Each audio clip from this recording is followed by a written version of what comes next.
सुंदरकांड दोहा number 1। Jamwant के वचन सुहाए, सुनी हनुमंत हृदय अति भाए। जामवंत जी के सुंदर वचन सुनकर हनुमान जी के हृदय को बहुत भाए। तब लगी मोहि पर खेऊ तुम भाई, सही दुख कंद मूल फल खाई। हनुमान जी बोले, हे भाइयों, हे वानरों, तुम लोग सारे दुख सहकर, कंद मूल फल खाकर तब तक मेरी राह देखना। जब लगी आवहु सीत ही देखी, हो ही काज मोहि हर्ष विशेषी।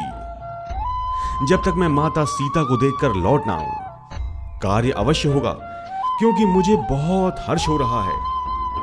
यह कही नाई सबनि कहूं माथा, चले उ हर्ष ही धरि रघुनाथा।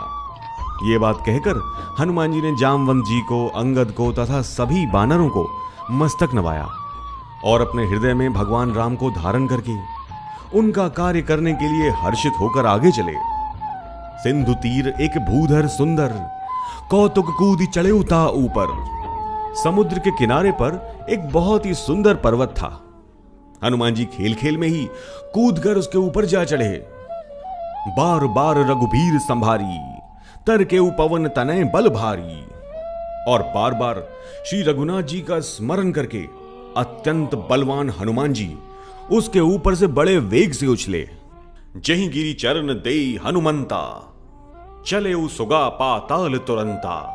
जिस पर्वत पर हनुमान जी पैर रखकर चले, यानी जिस पर से वो उछले, वो पत्थर तुरंत पाताल में धस गया। जिमि अमोघ रघुपति कर बाना, एही भांति चले उ हनुमाना। जैसे श्री रघुनाथ जी का अमोघ बाण चलता है, उसी तरह हनुमान जी भी चले। जल निधि रघुपति दूत विचारी, तय मैनाक हो ही श्रमहारी।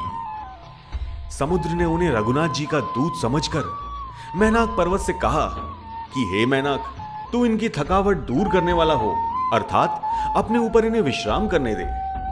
हनुमान ते ही परसा, कर पुनि कीन प्रणाम। राम काजु कीने बिनु, मोहि कहां विश्राम। हनुमान जी ने उसे हाथ से छू दिया, फिर प्रणाम करके कहा, राम काजु कीने बिनु, मोहि कहां विश्राम।